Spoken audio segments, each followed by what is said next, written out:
you have TikTok and you like basketball, you probably know Showtown Hoops. Children of all ages, act like you know. Good evening, ladies and gentlemen, boys and girls all over the world. Y'all know what time it is when you see me. Y'all know what it is. We are talking pro basketball, and we got some good action tonight. Let me tell you, ladies and gentlemen, we got some damn good action tonight, and I am excited. Because what we do, I don't really get excited about early regular season games. I don't. I'd be lying to you if I said I got excited about early regular season games. No, because I don't. Because this team that you see today is not the same team that I'm going to see in 2 months. I don't think so. They're either going to be better or they're going to be worse. They're not going to be the same. That's not going to be the case here at all. So with that being said, we got a team in the NBA today, right? We got a team in the NBA today who I thought that they would be good. We're on two opposite ends of the spectrum here, right? So what I mean when I say that is we got one team that's really good that I didn't think would be this good. I thought they'd be good, but I didn't think that they would be this good. And then we got another team that I didn't even think that they make the playoffs. And I know that, we're still in the preliminary stages of the season. The season just got started 2 weeks ago. This Tuesday that just passed. Literally, the season just got started 2 weeks ago. So with that being said, I can't really tell that much about these groups. But from what I have seen, man, I'm impressed with this Cavs team. Let me tell you, I am wildly impressed with this Cavs team. I thought that Evan Mobley, who you guys know I love this kid. I thought that he'd take the leap this season and be better. Right? I thought that he'd take the leap and be better, and he has. He 100% has. He's actually back to the trajectory that he was on when he first showed up, which, I don't think that there's many people who would argue when he first came into the league that, he was projected as he was projected like a top 3 pick. I had him as the rookie of the year. I didn't think that he'd be this good defensively after his second year, but he turned into an elite defensive player immediately. Like right from the start, he turned into a great defender immediately. And then last year, he was riddled by injury. He missed almost half the season. And the Cavs suffered because of that. Even though they still were only 2 games out the 2 spot, they suffered because of it. Because they definitely could have gotten a better seed had Evan Mobley been healthy. I thought Jared Allen was an all-star last year. He was a double-double guy. I think it was like he had a 2-month stretch where he was like 16 or he was 17 and 13 on 50+% shooting from the floor. He was fantastic. I thought he was gonna make the all-star team. I was wrong, unfortunately, but he missed the playoffs. Had he been healthy, I think that we would have gotten a more competitive series. I don't think they would have beaten Boston, but I think we would have gotten a more competitive series. Bring these guys back. They sign back Donovan Mitchell. They bring back Evan Mobley and sign him back to an extension. They sign Jared Allen to an extension. And the most important piece, I think, in this whole group was Darius Garland gaining more confidence. So when you have a primary ball handler like Darius Garland, who started off as hot as he did, in year 3, he's an all-star. When you have a primary ball handler, what's up, Ayo? When you have a primary ball handler that's that good, that gets a monkey wrench thrown into his role as a player in the league, more times than not, you're going to lose him. And in this particular situation, they didn't. They were able to hold on to him. And that was a big deal. That was a pretty big deal considering in year 3, he's an all-star. So much so that the Cavs love him and they ink him to a max deal. They end up inking him to a max deal. You're our lead guard of the future. But then they turn around and they trade for Donovan Mitchell. Well, wait a minute. Okay, you were giving me the ball. You were telling me that I was going to run the show. And now you bring him over here, who he's actually a better player. He's more advanced than I am. So what exactly am I here to do? Am I here now to play off of him? Or do I have the basketball? And these guys, I'm going to play off of them. But I'm going to do it at my pace. It was confusing, and it kind of threw it slowed him. It slowed down his progression this season. And then last year he broke his jaw, so he missed 2 months. So the Cavs were decimated with injury last season. This year, he's a lot more confident, much more confident than he was last year. He looks a lot more mature.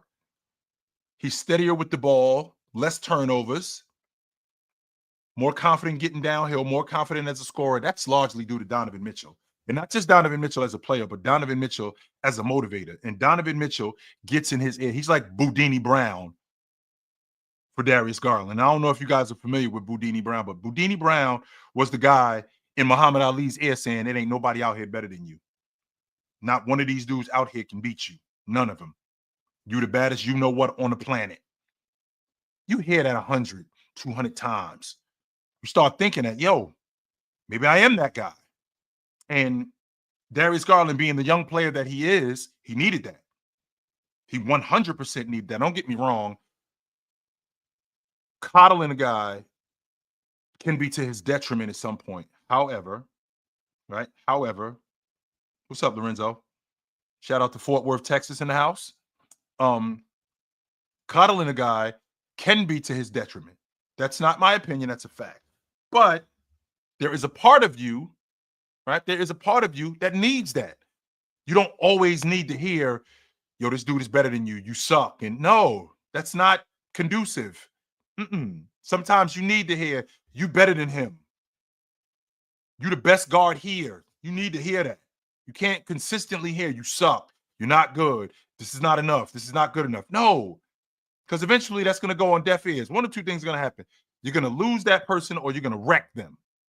Because so you can't keep doing that. So with Darius Garland, with Donovan Mitchell pushing him in a good way, telling him what's necessary, and it's obvious that it's worked. Then you get the Cavs rotation.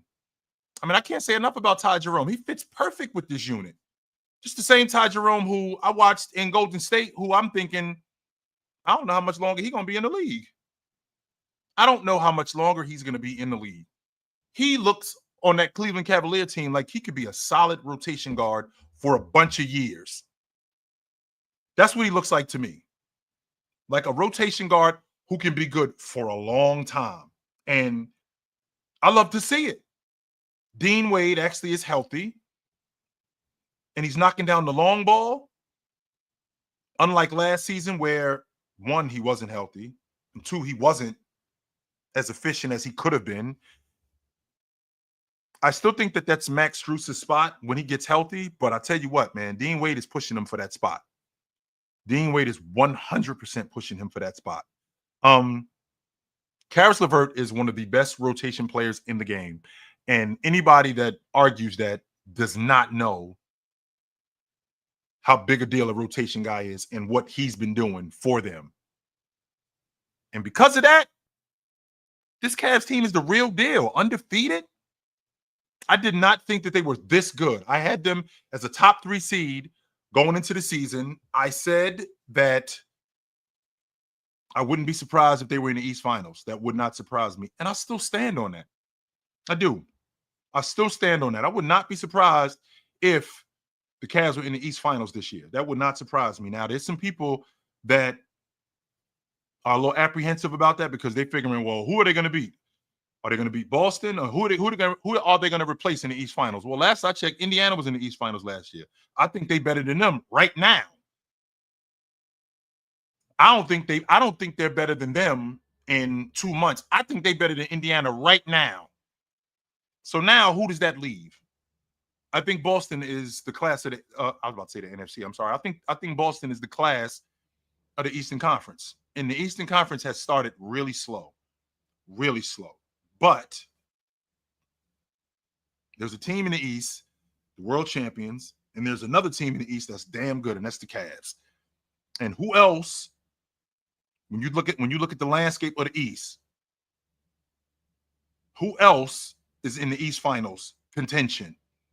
I mean, Milwaukee, I think they're going to get it together, but I think Cleveland is better than them. I do. I think Cleveland is better than them. Donovan Mitchell is the best two guard in the game. I think he's one of the better playmakers in the game. I think what they do as a collective, I think that roster is just better than Milwaukee's. Don't get me wrong. If they ended up playing Milwaukee in the series, it kind of goes against my logic where my best player is better than your best player. But in this particular situation, that logic won't work because it would have to take Giannis and Dame beating their whole squad. And I don't think that roster is put together to do that because I feel like Cleveland's roster construction, the way that it's put together, I think it's just put together much better. And I don't think that my best player is better than your best player. In this particular situation, more times than not, that's the case. But in this particular situation, I don't think that's the case because I saw the Detroit Pistons beat the Lakers. And Chauncey Billups is not better than Kobe Bryant. No, he isn't. But my best player was better than your best player as a collection. In 2011, Dirk Nowitzki was not better than LeBron James, but my best player was better than your best player as a collection.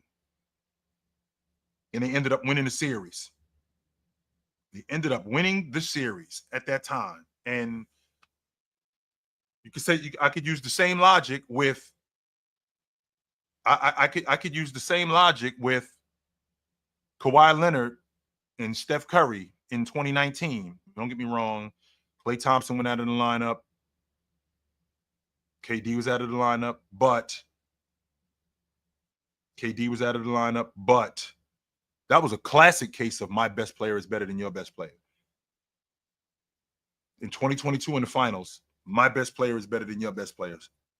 More times than not, that's the case. But in this particular situation with Milwaukee and Cleveland, if we're talking about playoffs, and we still got a long season, but if we're talking about playoffs, I don't think Donovan Mitchell has to outplay Giannis. I don't think he has to outplay Giannis. But I think as a collection, I think Cleveland can outplay Milwaukee. I think that's the case. And I'm more comfortable with that than I am with Donovan Mitchell having to outplay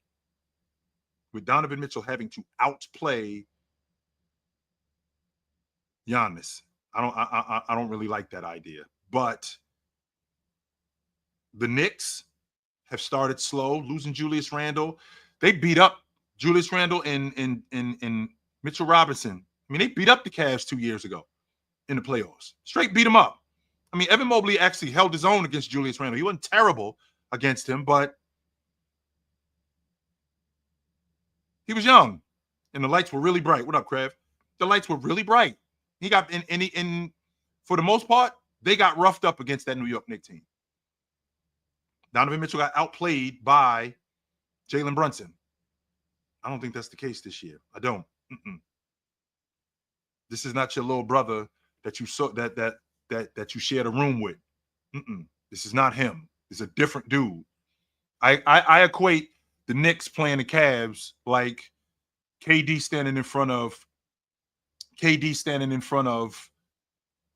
LeBron James in 2017 in the finals. The dude you see standing in front of you, that's not the same dude you saw in 2012. It's a different dude. Nope. We're not the same. These are two different dudes. What up, Leaf? These are two different dudes. And I think this is a different team that I'm seeing now with this Cavs team. That's why I'm confident. And I'm confident in them. And I wouldn't be surprised if I saw them in the East Finals. That would not surprise me at all. At all.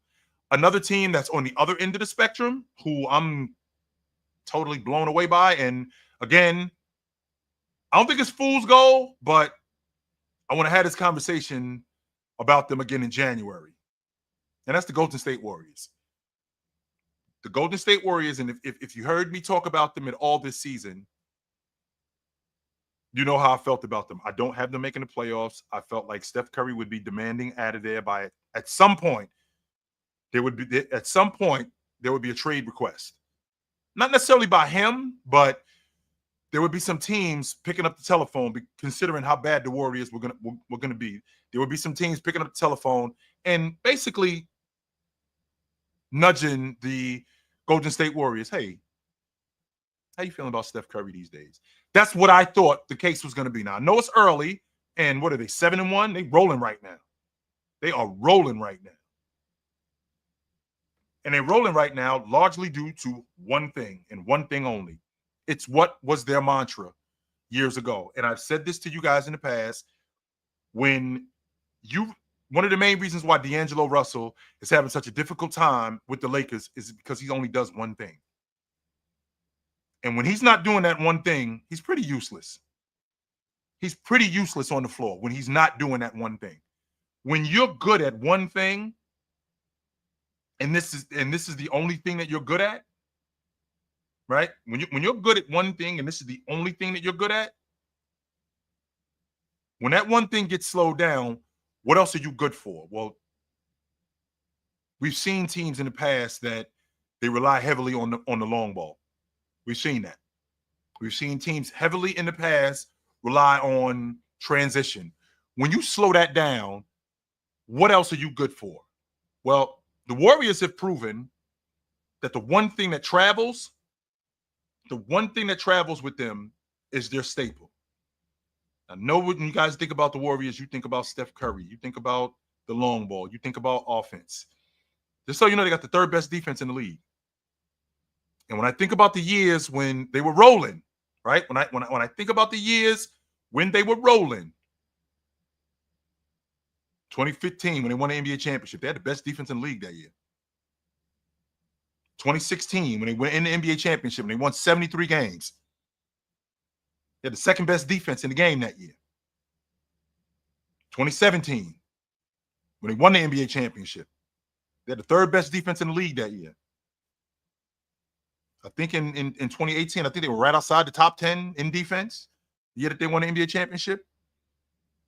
In 2022, when they won the NBA championship, they had the best defense in the league.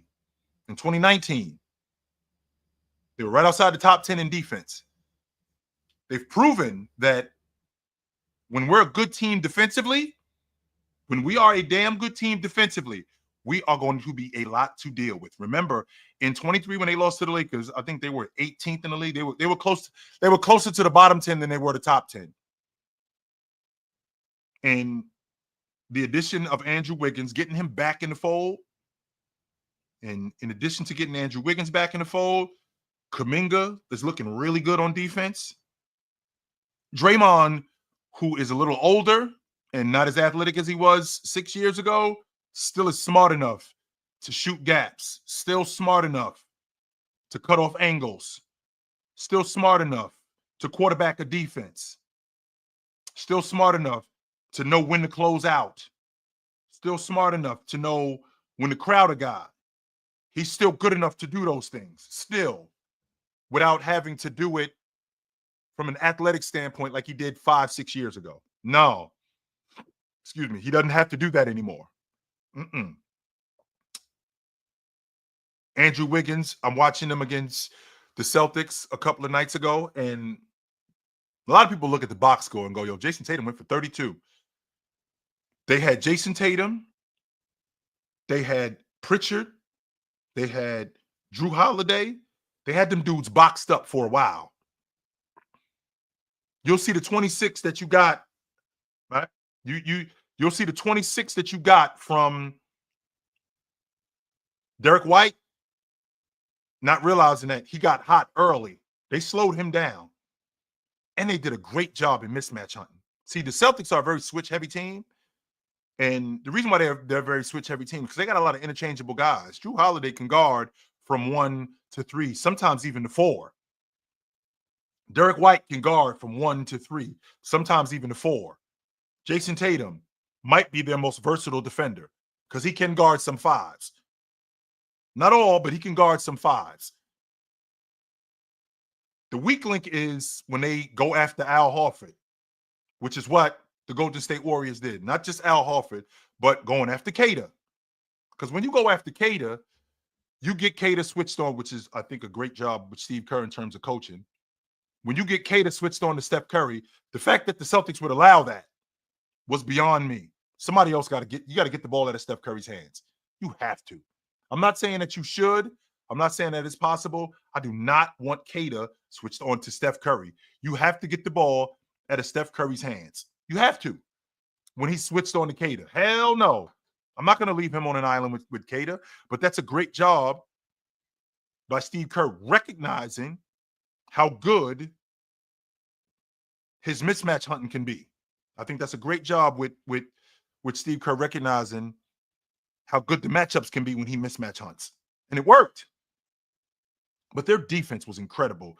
Gary Payton being the irritant that he is, picking up loose balls, getting to the basket, easy buckets, tip outs, diving on the floor for loose balls, getting extra possessions. When you got guys like that, it's hard to replace that.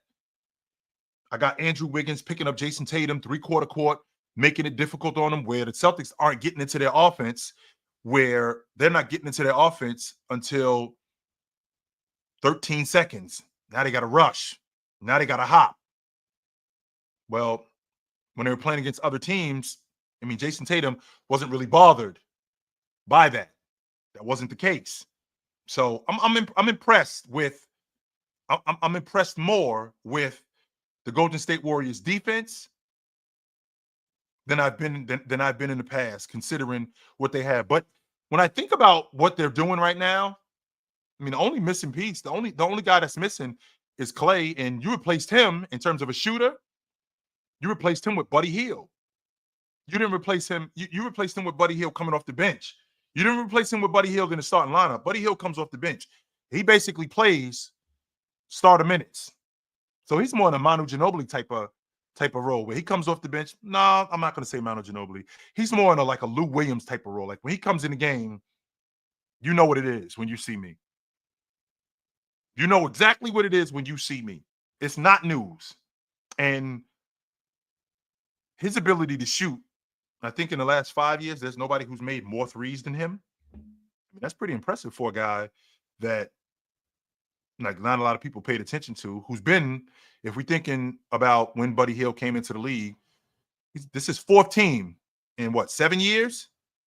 8 years? This is 4th team. He went from Sacramento to Indy to Philly. Now he's in Golden State. And watching him in Golden State, it just works. It fits. It 100% fits. And I think I think this could continue, barring injury. I saw Steph Curry get banged up a couple of weeks ago, and he was out of the lineup for 2 weeks. How long is Steph Curry going to hold up? I don't know. That part I'm a little bit wary about. They ended up changing his shoes. I saw that they put different shoes on him, which I can get with that. Sure, I can definitely get with that. With that being said, can he hold up? Because if he could hold up and he could get it together, and he can keep it together, I might have to walk back what I said about the Warriors not making the playoffs. I do want to have this conversation with you guys in another 2 months. I 100% want to have this conversation with you guys again in another 2 months, because as of right now, I look way wrong. Way wrong. So how do the Cavs beat the Warriors tonight? Well, the way the Cavs beat the Warriors tonight, I think they take advantage of the Golden State Warriors front line. I think more than anything. I think that they take advantage of Evan Mobley and Jared Allen around the rim. And Golden State has the ability to collapse. They did it against the Celtics. They had the ability to collapse their defense. When you get in the paint, they got guys who swarm the paint. Draymond, Wiggins, Kuminga, Gary Payton. These guys swarm the paint. Swarm it. However,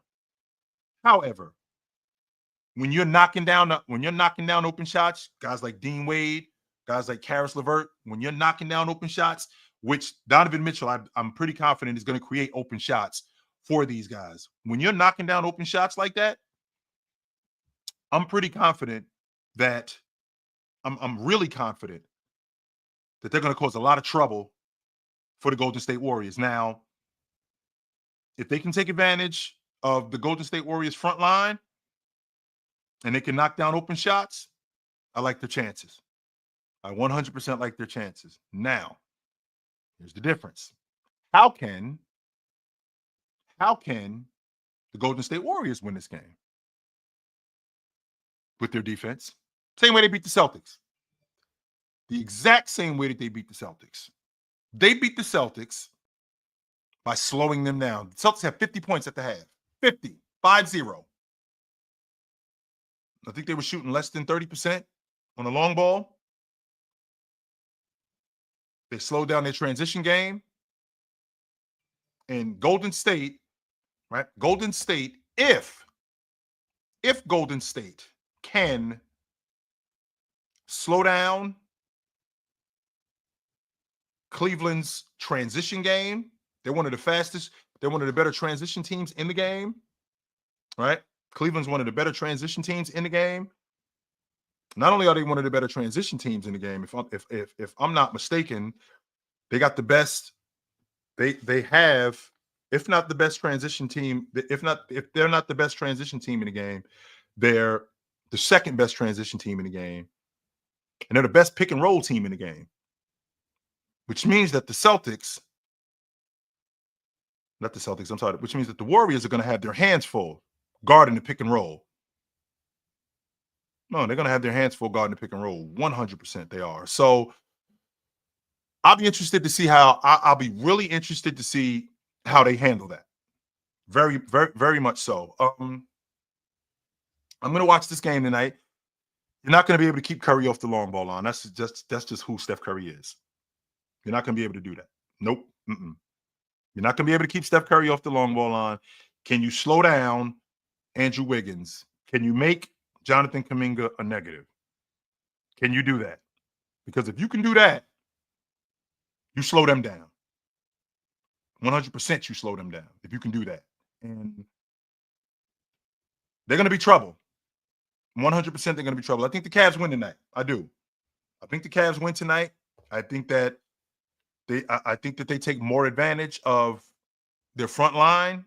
And I think Donovan Mitchell picks apart their defense. As good as their defense is, I think Donovan Mitchell, I think he can pick apart their defense. Who do you think is better, Paul? Who do you think is better, Jet? Paul Westphal or Gail Goodrich? Because just so you know, Gail Goodrich's number is retired with the Lakers.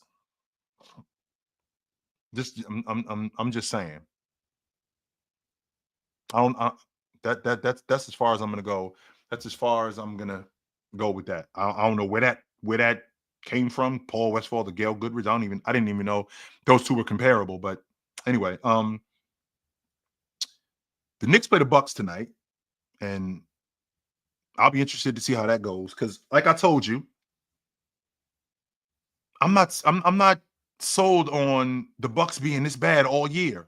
Oh, I think Dame's averaging 29 and 7 and 29 and 7 and 4. And you got Giannis playing at an MVP level. Oh, this team is not that bad. There's no way that I'm buying the logic that this team is that bad. I would like to see Giannis. I'd like to see Giannis screen a little bit more and free up Dame more, which would free him up more. Right? And that would open up their offense a little bit more. Bobby Portis has to be better. I mean, I think he almost had a 20 and 20 game a couple of nights ago, but watching him last night against Utah, he could have been better. And I think he will be. I 100% think he will be better. I'm not buying that this Milwaukee Bucks team is the worst team in the league. Before last night, they were tied with Utah for the worst record in the league. I'm like, Milwaukee is not the worst team in the league. No way. No way are you telling me that the Milwaukee Bucks are the worst team in the league right now. No, they're not. Hell no. I'm not buying that. Absolutely not am I buying that Milwaukee is the worst team in the league. Hell no. I am not trying to hear that. Not with Giannis Antetokounmpo on their team. Not with Damian Lillard on their team. Ain't no way we the worst team in the league. No. Hell no. We will figure this out. On some level, we'll figure this out. Don't get me wrong. The roster construction, it doesn't look good right now. I'm not sure what they're doing with Jackson, right? I'm not sure what they're doing with Taurean Prince. Gary Trent has to be better. I think he's more suited as a rotation player. They got to be better on the wings defensively, and they're not. They don't have the personnel for it, which would explain why Damian Lillard struggles so much defensively, because we don't have nobody to protect him. We don't have anybody to protect him, and because we don't have anybody to protect him, he gets picked on a lot. They go after him pretty often. So, what does that mean for what does that mean for the Milwaukee Bucks? Well, we have to shore that up, because we're not just going to be able to outscore teams. No, because we're not seeing Utah every night. No, we're not seeing Utah every night. That's not happening. We are not going to see the Jazz every night. Nope. We're gonna see Indiana and Cleveland and Chicago, who blew us out in our building. We're gonna see those guys more often than we see Portland and Utah. So we got to get it together. We have to get it together. Our transition defense is garbage, right? Not only is our transition defense, our transition game is garbage. We do not have a very good transition game, which is kind of surprising considering you got the best transition player in the game. So you should be better in transition, and you're not. You are not. We're in the bottom 10 in the league in offense. Bottom 10 in the league in defense. We might have the worst team in the league guarding at the long ball line. We might have that. And we're the third worst defensive rebounding team, which means that teams get what they want against us on the glass. We got to be better at that. There's some things that there's some things that we have to shore up. There's some things that we have to shore up right now. And I know it's only 2 weeks into the season, but this can't be the trend.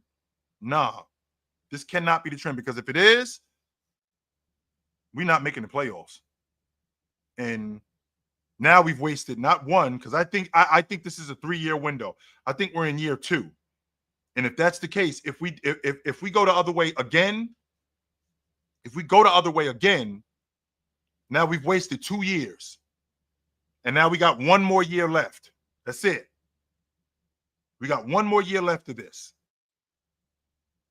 Because Damian Lillard still playing at a high level at 34 years old. I think I got 1 more year of Dame playing at this level at 35. 1 more year before he starts sliding. Like 36, 37. Nope. I think I got 1 more season of not this season. I think I got 1 more year after this year of Damian Lillard playing at this level before he starts to slow down. 1 more year. So I want to hear from you guys, though. I do. I want to hear from you guys. I want to hear how good the Warriors are. So I'm interested to hear you. I'm interested to hear your logic. What's going on, yo? Yo, what up, Chill? What up? What up? Yeah, I'm the Warriors. I think they're really good. I was surprised at their defense against the Celtics. They were that was the first team that I seen that made them really uncomfortable. And it wasn't even just Tatum. I felt like they blitzed everybody that had the ball. Usually with the Celtics, they can whenever they get that pick and roll action or the pick and fade action, they can run that all night. But the Warriors, they were blitzing that every time the person would come off the pick, it was a body already right there. The Yep. ball handlers, they couldn't really get like good shots.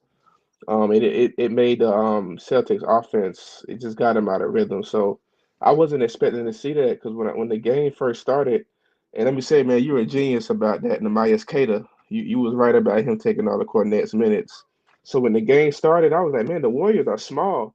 So I'm thinking, man, Queta's about to just destroy them, but they were just so fast. And I think that the Mhm. Warriors, man, that team is like really, it's like they're not tall, but they're like long and athletic. So That's it right I there. That second part right there. That's it right there. What you just said. yeah, That's it. And they take advantage of that too. yeah, and 100% then they do. I like what they in the fourth quarter. I thought we was gonna pull away, and I didn't even. I think that after watching that game, I think Kevon Looney might be the best offensive rebounder in the league because he came away with so many clutch offensive rebounds in that Right. fourth quarter. I was like, man, the Warriors are good, and I think they're Who is a more. who is a better if you had to if you had to run down in the league the better offensive rebounders? Okay, Drummond, uh, Hartenstein, who broke his hand, Evan Mobley. Who is a better offensive rebounder right now than Looney? Then honestly, I really don't know. I really don't know. I'll tell you, like a team that I don't really like. Well, a team that I at last year that I thought was going to give the Celtics a little problem was the Knicks. I felt like as a team Yeah. they were good at getting offensive rebounds. I felt like Josh Hart was good at crashing the glass. But I mean, no player really, I think is really like that better than anyone else until last night when I saw Kevon Looney. Yeah. I can't really think of anybody else that like stood out to me when Mm-hmm. it comes to offensive rebounds. So yeah, man. Yeah, I like what I'm seeing from this Warriors team. Again, it's still early. So classic. I want to have this conversation with you about the Golden State Warriors when we get into the dog days of the season. Late December, early January, middle of January, when now we're at a point where this is monotonous and we got to go to Milwaukee on a Tuesday night. You know, we got to go to Indiana. We got to go to Brooklyn on a Thursday. And now we see when teams are starting to separate themselves from other teams. So it looks good right now. The what I equated it to, school just started. Classic, you haven't really gotten any homework yet. Have you been in a fight yet since you've been in school? Not really, right? You ain't really been in a fight yet. Your clothes are still clean. So I'll talk to you again in a couple of months when you've been invited outside a couple of times. We'll see. So All right, yeah. man. Good talking All with right, you. brother. Good to talk to you. What up? What's going on, Chill? What up? I like the analogy that you made in terms of being in school, and it's funny that you mentioned that with the Warriors, but I'm unfortunately, I saying, got Leaf. I mean, you just got to school. Your J's is still fresh. Your coat still clean. Your clothes is still fresh. You ain't been in a fight. Ain't nobody asked you outside yet. The homework. You ain't really seen a lot of homework yet. So I'm not sure. Let's hold on. if that's the case, then the Warriors is basically the seniors in the building. Then they know what goddamn time it is because just to put this on your mind, the last time the Warriors started like this shit ended up in a championship. Yep. So I mean, not to piggyback on it because I don't like Steph at all, but Mm-hmm. I have to give credit where credit is due. I actually like the way that they're playing. I Mm-hmm. like the way they played right from the season opener. I seen the energy and the way that they were moving and the way that they were running. Defensively, you mentioned that. When you playing defense, when you blitzing and blitzing defenders the way that they was doing, you could give Boston a run for their money. Yep. And that's exactly what they did in some. Yep. Now, the Cleveland team tonight is probably going to be a little bit different, but maybe not. But because I don't think the Warriors has ever been phased by any front lines in their tenure in the Curry era. You know what I'm saying? So Well, realistically, the Lakers gave him some trouble with Anthony Davis. That's been a big I problem mean, for well, them. yeah, that was probably the only time. I mean, with Yep. AD and LeBron and the last time they was in the playoffs, but realistically, we got to remember that this Cleveland team, and by the way, I'm not surprised at nothing that they're doing because I can't stand the Knicks. So I had Cleveland number 2 to start the year. But did I think it was going to be this good? Somewhat. It's because they had Kenny Atkinson, and Kenny Atkinson was over here at one point and got ran out. He's a damn good coach. Yeah. He got ran out by the free agents, and I thought he was supposed to say what he did with D'Lo, Karis LeVert, and Jared Allen that year when they were there. It was nothing short of amazing. He got that team to 42 wins, and starting almost 9-0 with this team is nothing short of incredible. But I look at everything that they're doing with their reserves. Darius Garland's playing better. I like what Kenny Atkinson does with the guard play. JB Bickerstaff wasn't a bad coach. I'm not blasting JB Bickerstaff at all. JB Bickerstaff was not a bad coach, and I'm watching the Pistons play, and he's proven that he's not a bad coach. So realistically, to give my anecdote on it, because I'm gonna finish with one. The Warriors is one of those teams. The only reason why I can see somebody saying that they're pretenders is because they're in the West.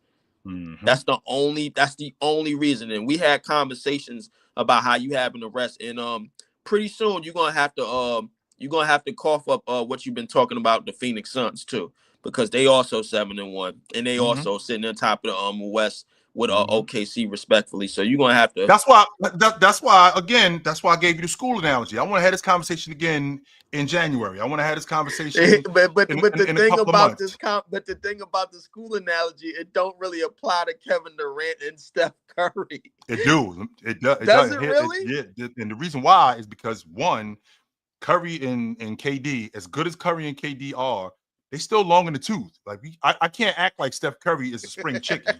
He's still long in the. You just brought it up. No. But the difference is the way that they're playing around their new cast of characters. The difference is they don't need to be the old version of themselves all game long. Nope. They only need to be that in the fourth quarter when they have a favorable matchup, because you seen. The big black what's the kid that played for the Celtics, Yuta. Switch out on Steph at the end of the game, man. That shit was like watching a horror movie. You already knew the black dude was gonna die. Like and somehow the light skin dude. It was Drago beating up on Apollo Creed, and you just let it that's happen. what it was. Don't do that to him. Yeah, but to end on this before I go, because I got to start the Nets game in a few minutes. My subs is going up like crazy. But to end it off, I will say that the Cavs are a little bit impressive, but I like the Warriors. I seen the way that they was moving. And anytime they got a top 5 defense, anytime they got an active defense, they could do a lot of damage in the league. But only reason why I'm calling them pretenders now is because Steph's health is starting to come back to haunt him. Yep. Those ankles are starting to come back to haunt him. Kevin Durant probably looks the best out of all the 36-year-olds and the 30 anybody that's 35 or over. Get these old dudes out of here, man. Listen. Hey, listen. I said that. And I stand by it. But the thing is, Kevin Durant still looked this damn good at what 28-7? Yeah. Steph is playing great team basketball. That's the one thing I can say about him now. He's playing great team. LeBron, you already know how I feel about him, but Steph is playing great team basketball, and the Warriors got back to these things: defense, depth, and shooting. Remember those 3 things: defense, depth, and shooting. That's what they got their roster back to, and Buddy Hield is running Steph sets and shit. So man, I'm gonna leave you alone, man. I ain't gonna walk you across the street this time, man. I'm gonna get on my shit. I appreciate brother. you though. Yep. Good to talk to you. Yep. That's a foul. That's definitely a foul. 100% that's a foul. Man, nice job, Evan, getting downhill. JB sends a super chat. He says, are you moved by LaMelo Chill, or are you still out? Well, I never said I was out on LaMelo. I said that if he got hurt again this year, that's what I said. I said if he got hurt again this year and I got another season-ending injury, I was out. I never said I was out on him. I said that he was injury-prone, and I said after this season, if he got hurt again, because this would be the 3rd straight year that I have a season-ending injury. The 3rd straight year. So I never said I was out on him. No. I never said that. So I like what I'm seeing so far from the Cavs. The game plan is run the floor. They can't hit their front line. Cleveland's front line is bigger. Excuse me. Cleveland's front line is bigger than the Cavs. So the Cavs adjustment, not the Cavs, the Warriors adjustment is going to be get back and get in a zone. Because if they're going to play man, Evan Mobley and Jared Allen run to the rim. Whichever one of you doesn't get the rebound, the other one runs to the rim.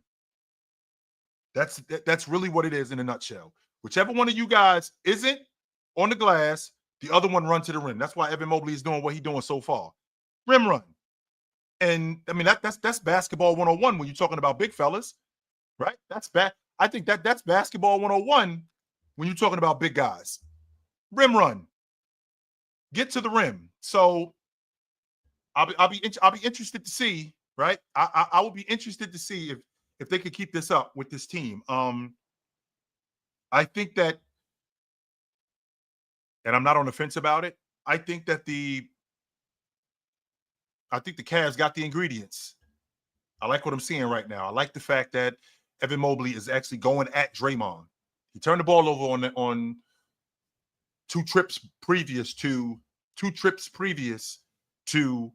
what just happened. But then he got downhill. He got fouled, clearly got fouled. I think he got the whistle. Yep. I think he ended up getting the whistle on that. But we got a good game going on so far. So I can hang out for a little bit. Yeah. I can hang out for a little bit and live stream this. So we're definitely gonna do that. No doubt about that. Because I mean this Cavs team is this Cavs team is fun to watch. And I like what I'm seeing from them so far. Yes, I do. I like what I'm seeing from the Cavs. This is good stuff. Yeah, I had a real difficult time watching that Celtic game. Not the blitzing that the Golden State Warriors were doing. Nah, that wasn't my issue. My issue was with Kata switching on to Steph Curry. I'm trying to figure out. I'm like, yo, what's going on right now? What are we doing? Oh, what are we doing? And that's 100% coaching. And I don't think Kenny Atkinson is going to allow that. No, he's not. So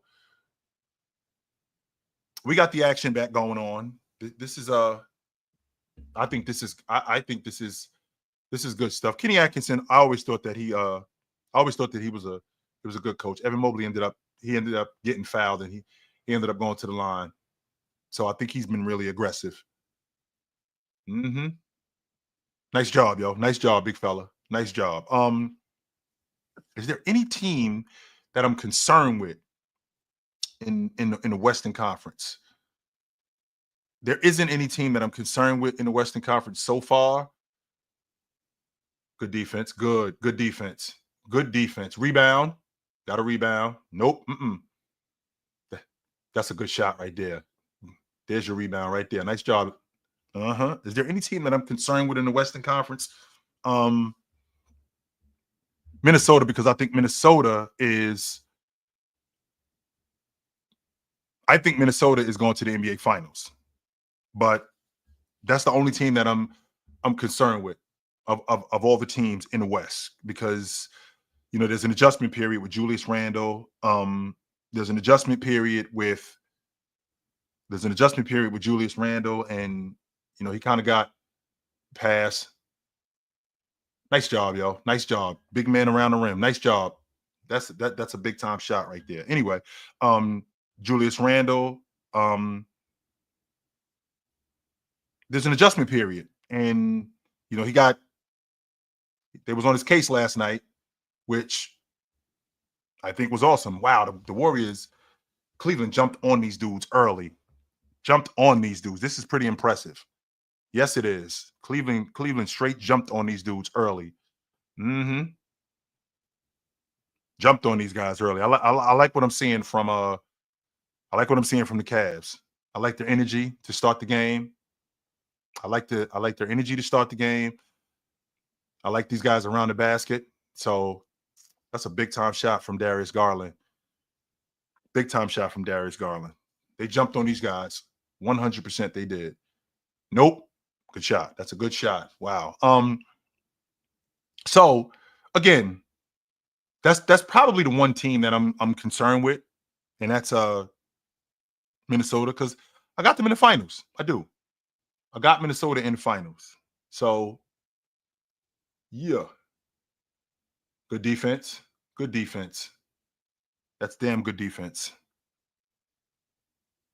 Nice. I know how in the NBA, I know exactly how quickly a league can evaporate. I do. I know how quickly a league can evaporate, and I know how quickly a team could get back in the game. So, 15 points in the NBA is not a lot. 15 points in the NBA is not a lot. Prime example is right now. I mean, the Warriors, the Warriors are already getting back in the game. Already.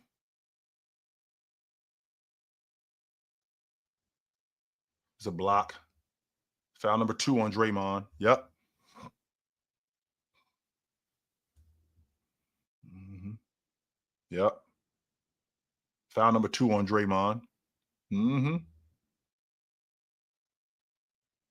He might have ran him over. Yeah, he might have ran him over. I don't know. Definitely might have ran him over. So, anyway, I want to stay focused on what we got going on here, and that is Ruthless is telling me that the Nets are up 13-2 on Boston. So that's what, 11 points.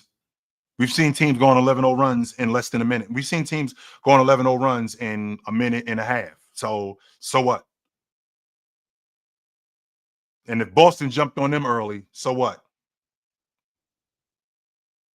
Mm-hmm.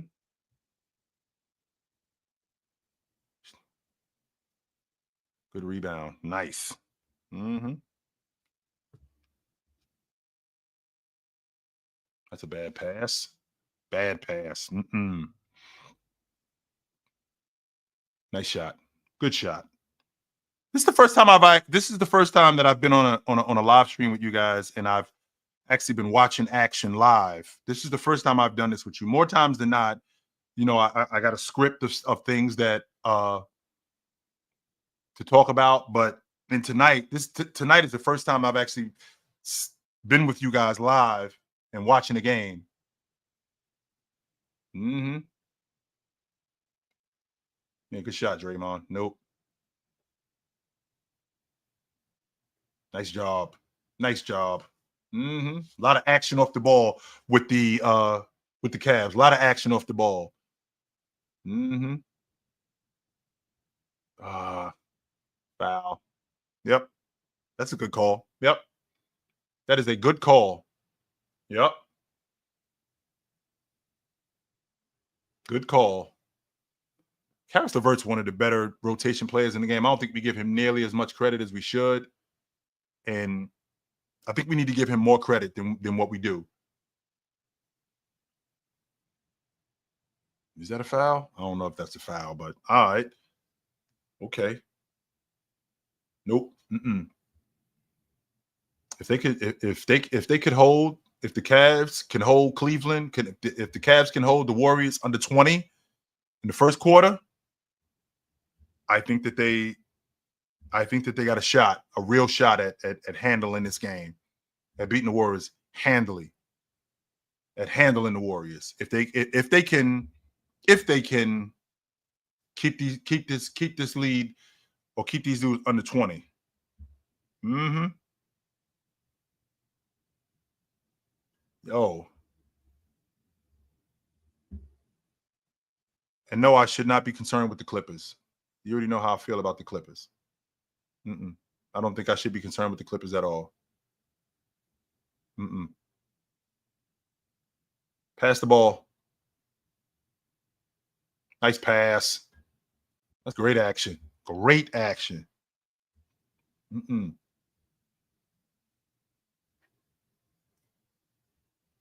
Yep, good shot.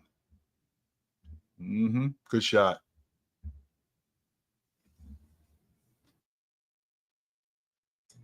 No, the Warriors are not taking calls on Buddy Hield.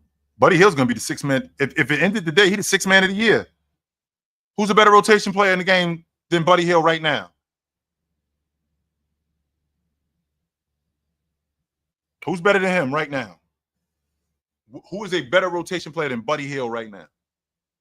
I don't see anybody that's better than him. I'm not saying that's playing just as good as him. Who's better than Buddy Hield? I don't know. I don't know if there's a I don't know if there's a better player. I don't know if there's a guy playing better than him. I ain't saying that there's not guys playing as good, but I don't know if there's a guy playing better than him. So I'm not sure if, like I said, if the season ended today, Buddy Hield might be the sixth man of the year. And I think that Peyton Pritchard is the best backup lead guard in the game. I know that Scottie Pippen Jr., I know that TJ McConnell might have something to say about that, but man.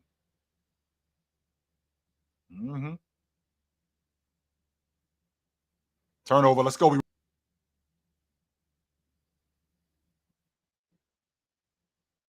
Nice. Nice job, big man. Nice job, big fella. Nice job. Coach wants to talk about it. He didn't like what's going on. So I can't say that I can't say that I hate it, but I dig what I understand what they're doing. A lot of action. That's the most important thing. A lot of action off the ball. That's why I see the Cavs doing what they're doing. I might have to, if I'm being honest, I might have to get up to Cleveland and come playoff time. I might have to get up there. If the Cavs end up, I'm declaring it tonight. Today is November the 7th. What is today? Today is November the 7th. Nope, November the 8th, 2024. Today is November the 8th, 2024. If the Cavs and the Celtics end up in the East Finals, I am in Cleveland. I'm heading up to Cleveland, and I'm going to catch a Cavs game in Cleveland. I'm doing that. 100% I'm doing it. If they end up in the East Finals, no doubt, I'm going up to Cleveland. Would I go to Boston? I mean, I've been to Boston a couple of different times, but yeah, I've been to Boston a couple of different times. So that's not to say that I wouldn't go back to Boston, but if the Cavs end up in the East Finals, I'm declaring it today. If they end up in the East Finals against the Boston Celtics, I am in Cleveland. I will figure it. I will work it out with my schedule, and I will get up to Cleveland, and I will catch a game. Yes, I will. 100% I will. No doubt about it. I will get up to Cleveland, and I will catch a game because, you know, when the Cavs are good, Cleveland is another basketball city too, by the way. There are a few, right? There are a few basketball cities. Cleveland is a basketball city. Like I talked about, New York is a basketball city. Boston's a basketball city. Portland is a basketball city. Cleveland is 100% a basketball city. They are not front runners in Cleveland. They love them dudes up there. Yes, they do.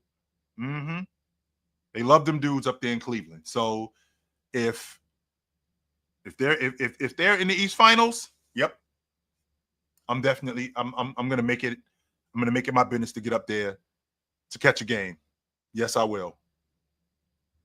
I haven't been to Cleveland since when was the last time I've been to Cleveland?